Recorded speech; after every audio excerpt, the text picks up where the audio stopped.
OBC की बात करें तो बिहार विधानसभा में ओबीसी विधायकों की संख्या लगभग 42% है और इसमें सबसे ज्यादा यादव जात के लगभग 21% विधायक हैं। आरजेडी के लगभग 19% विधायक ओबीसी वर्ग के हैं और इसमें 15% अकेले यादव समुदाय से हैं। बिहार सरकार के मौजूदा कैबिनेट में लगभग 55% मंत्री ओबीसी वर्ग के हैं और इसमें केवल यादव जात से 23% मंत्री हैं। 33 सदस्यीय नए बिहार मंत्रिमंडल में लगभग 40% सीटें दो सामाजिक समूहों यादवों और मुसलमानों ने हथिया लिया है। यादव लोगों जब भैंस नहीं पटक सकी, नरेंद्र मोदी पटक देगा। मंडल आयोग से लेकर रंगनाथ मिश्रा आयोग और सच्चर कमेटी तक सभी ने मुस्लिम समाज में जातिगत भेदभाव को स्वीकार किया। मुसलमानों को एक गुट में दिखाकर राजनीति खेली गई। जाति मुसलमानों में भी उतनी वास्तविक है जितनी हिंदुओं में। जो लोग कहते हैं कि मुस्लिम समाज में जातिवाद नहीं है, उनको ये वीडियो लास्ट तक जरूर देखनी चाहिए। नमस्कार दोस्तों, बिहार की राजनीति में जातीय समीकरण हमेशा अहम भूमिका निभाता रहा है। इससे पता चलता है कि क्यों भूमिहार जैसे समुदाय जिनकी आबादी 2.89% है, राजपूत 3.45% है, ब्राह्मण 3.66% है और कायस्थ 0.6% है, फिर भी राज्य विधानसभा में 64 सदस्यों का दावा करते हैं। इनको संयुक्त रूप में आगे बताया गया है। तो साथियों, आज के इस वीडियो में हम बिहार सरकार के जातीय जनगणना की रिपोर्ट के आधार पर बिहार सरकार में जाति आधारित मंत्री, विधायक और सांसदों का पर्दाफाश करेंगे, जिससे आप जितनी आबादी उतना हक का ड्रामा समझ पाएं। जितने फैक्ट इस वीडियो में मैं आपको बताऊंगा उतना आपको कोई नहीं बताएगा, इसलिए अंत तक जरूर देखें। दोस्तों, बिहार के मौजूदा विधानसभा में सवर्ण विधायकों की संख्या लगभग 26% है। इसमें राजपूत जात की उपस्थिति सबसे अधिक है, इनकी संख्या लगभग 12% है। राजपूत के बाद भूमिहार 9% है और ब्राह्मण विधायकों की संख्या लगभग 5% है। तो यहाँ पर हमने परसेंट के आधार पर बातें की, आगे संख्या के आधार पर भी बातें की जाएगी। साथियों, ओबीसी की बात करें तो बिहार विधानसभा में ओबीसी विधायकों की संख्या लगभग 42% है। इसमें सबसे अधिक यादव जात के लगभग 21% विधायक हैं। मतलब वर्तमान स्थिति के अनुसार बिहार की विधानसभा में 243 सदस्यों में से अधिकांश 55 सदस्यों वाले यादव समुदाय के हैं। वैश्य 10% विधायक हैं। गौर कीजिए, ये वैश्य बिहार में ओबीसी में आते हैं और वहीं जो कुशवाहा हैं वो 7% विधायक हैं और कुर्मी लगभग 4% है। जबकि एससी की उपस्थिति 16% और एसटी की उपस्थिति 0.9% है। और मुस्लिम विधायकों की बात करें तो इनकी संख्या लगभग 8% है। परसेंट के बाद अब आइए इसे संख्या में भी जान लेते हैं, जैसे कि बातें मतलब आंकड़े स्पष्ट हो सके। तो ओबीसी और ईबीसी समुदाय के 46 विधायक हैं। 243 सदस्यों में से मुसलमानों के पास 19 सदस्य हैं और दलित के पास 39 मेंबर्स इनके पास भी हैं। अगर महिलाओं की बात करें तो 243 सदस्यों में से कुल 28 महिलाएं हैं, जो 11.52% बनाती हैं। दोस्तों, पार्टी की स्थिति देखें तो सबसे ज्यादा सवर्ण विधायक बीजेपी के पास हैं और वहीं सबसे ज्यादा ओबीसी विधायक आरजेडी के पास हैं। बीजेपी के पास लगभग 12% विधायक सवर्ण जात से आते हैं, जबकि 11% विधायक ओबीसी कोटे से आते हैं। और इधर आरजेडी के लगभग 19% विधायक ओबीसी वर्ग के हैं और इसमें 15% अकेले यादव समुदाय से हैं। आरजेडी में मात्र 5% विधायक सवर्ण कोटे से आते हैं और वहीं सत्ताधारी जेडीयू में लगभग 4% विधायक सवर्ण हैं और 7% विधायक ओबीसी वर्ग के हैं। अगर हम कांग्रेस की बात करें तो लगभग 3% विधायक सवर्ण हैं और 1% विधायक ओबीसी कोटे के हैं। तो आशा करता हूं आरजेडी, कांग्रेस, बीजेपी सबकी बातें आप समझ पाए होंगे। अब दोस्तों, हम बिहार के सांसदों को जात की स्थिति से समझते हैं। बिहार के सांसदों में जात की हिस्सेदारी देखें तो अति पिछड़ा वर्ग के 7, एससी वर्ग के 6, यादव के 5, कुशवाहा के 3, वैश्य के 3 और कुर्मी और कायस्थ के 1-1 सदस्य और राजपूत के 7 सदस्य, भूमियार के 3 और ब्राह्मण के 2 और मुस्लिम के 2 सांसद बने हैं। और यहाँ पर भी आप देख सकते हैं कि जो राजपूत सांसद हैं उनकी संख्या 7 बताई जा रही है। तो हमने सांसदों की जातिवार जो संख्या दी गई है उसे भी समझ लिया। और इस आंकड़े से भी आप देख सकते हैं कि सबके अलग अलग प्रतिनिधित्व दिखाई पड़ते हैं। साथियों, मौजूदा समय में बिहार में सबसे ज्यादा मंत्री ओबीसी वर्ग के हैं। बिहार सरकार में मौजूदा कैबिनेट में लगभग 55% मंत्री ओबीसी वर्ग के हैं और इसमें यादव जात के 23% मंत्री हैं, जबकि एससी, सवर्ण और दलित जात के मंत्रियों की हिस्सेदारी लगभग 17% है। अगर सवर्ण की जातिवार स्थिति को देखें तो ब्राह्मण, भूमियार और राजपूत की मौजूदगी 3% से भी कम दिखाई पड़ती है। 33 सदस्यीय नए बिहार मंत्रिमंडल में लगभग 40% सीटें दो सामाजिक समूहों यादवों और मुसलमानों ने हथिया लिया है, जो रजत प्रमुख लालू प्रसाद के बहुचर्चित MY समीकरण के पुनरुद्धार का एक संकेत दिखाई पड़ता है।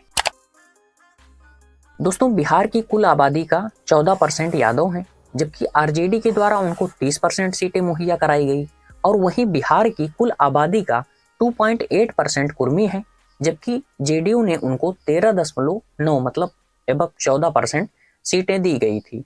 अगर हम 1990 से 2020 तक के आंकड़े पर गौर करें तो ओबीसी की पूरी मलाई यादवों ने खाई है और ये कोई मनगढ़ंत बातें नहीं है, फैक्ट हैं। और ये सभी फैक्ट मैंने हिंदुस्तान टाइम्स के इसी आर्टिकल से लिया है, आप भी चेक कर सकते हैं। वैसे स्क्रीन पर मैंने इसीलिए जो इनके चार्ट थे वो दिखा दिए।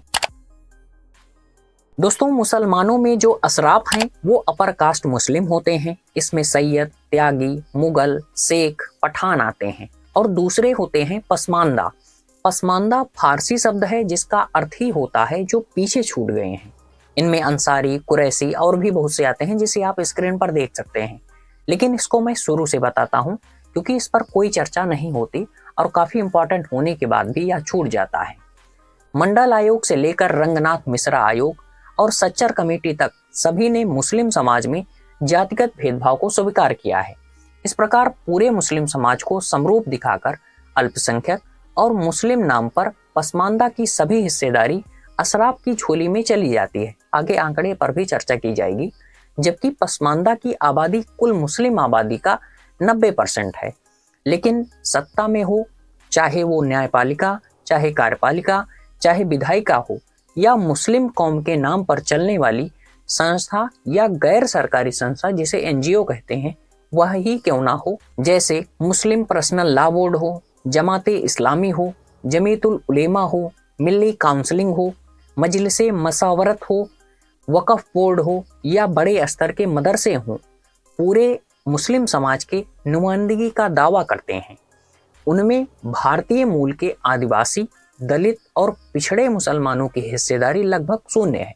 अगर दोस्तों हम 1952 से 2004 तक मुस्लिम रिप्रेजेंटेशन इन लोकसभा देखें तो पाएंगे कि अशराफ मुसलमान जिनकी पॉपुलेशन 2.1% है, लेकिन उनका रिप्रेजेंटेशन 4.5% है। वहीं पसमानदा मुसलमान जिनकी पॉपुलेशन 11.4% है, लेकिन उनका रिप्रेजेंटेशन 0.8% है। कहने का मतलब जिनकी आबादी बहुत ज़्यादा है अर्थात पसमानदा, उनको बहुत कम प्रतिनिधित्व मिल रहा है और अशराफ जो है इनके जो बहुत कम संख्या में है उनका रिप्रेजेंटेशन काफ़ी ज़्यादा दिखाई पड़ रहा है। अब दोस्तों इस बात को थोड़ा और बैक से लेते हैं। 1978 में कर्पूरी ठाकुर सरकार द्वारा मंगेरी लाल आयोग की सिफारिशों को लागू करने और EBC के लिए एक अलग कोटा लागू करने के बाद से कुछ मुस्लिम समूहों को EBC के रूप में मान्यता दी गई। तो EBC जो है उसको अलग कोटा देने की बात का श्रेय कर्पूरी ठाकुर सरकार को दिया जाता है। साथियों, EBC बोले तो OBC के अंदर अत्यंत पिछड़ा वर्ग, ये बात आप समझ पा रहे होंगे। और इसके बाद कर्पूरी ठाकुर सरकार ने राज्य सरकार की नौकरियों में EBC के लिए 12%, OBC के लिए 8% और महिलाओं और सामान्य वर्ग के वंचितों के लिए 3% कोटा अलग से रखा था। और इसी पर अली अनवर अंसारी का कहना है कि नए EBC आंकड़े बताते हैं कि पिछड़े मुसलमानों की संख्या अच्छी खासी है। अंसारी ने द इंडियन एक्सप्रेस से कहा कि बिहार जाति सर्वेक्षण ने वही साबित कर दिया जो हम पहले से कह रहे हैं।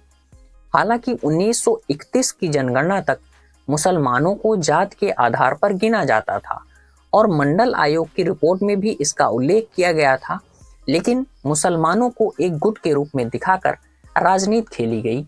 जाति मुसलमानों में भी उतनी ही वास्तविक है जितनी हिंदुओं में है। साथियों, दो मुस्लिम समूहों नालबंद और मलिक, ये दो ऐसे हैं जिनको राज्य में ओबीसी का दर्जा दिया गया है, जबकि 24 को ईबीसी के तहत सूचीबद्ध किया गया है। मोमन या जुलाहा या अंसारी जनसंख्या का सबसे बड़ा हिस्सा 3.54% है। कुल मिलाकर मुस्लिम ओबीसी समूह आबादी का 10% से अधिक हिस्सा बनाते हैं, जो उच्च जात के मुसलमानों की तुलना में बहुत अधिक है। लेकिन ऊपर बताए गए मामले से आपने पूरा किस्सा जान ही लिया कि इनको कितना हिस्सा मिल रहा है और कितनी इनकी आबादी है। ओबीसी के अंदर हमने यादव की बात की और फिर इसके बाद कुर्मी की भी बात की, और इन सबको मिलाकर अगर देखा जाए तो जो मौजूदा सरकार है, मौजूदा गठबंधन है, उसको काफ़ी ज़्यादा लाभ दिखाई पड़ता है। इस रिपोर्ट से ये आंकड़े भी हमारे समक्ष प्रस्तुत होते हैं। तो आशा करता हूँ आप सभी बातों को जान पाए होंगे, और इस वीडियो का उद्देश्य कोई अलग से बातें प्रस्तुत करना या किसी वर्ग विशेष को टारगेट करना या किसी पार्टी को टारगेट करना नहीं है।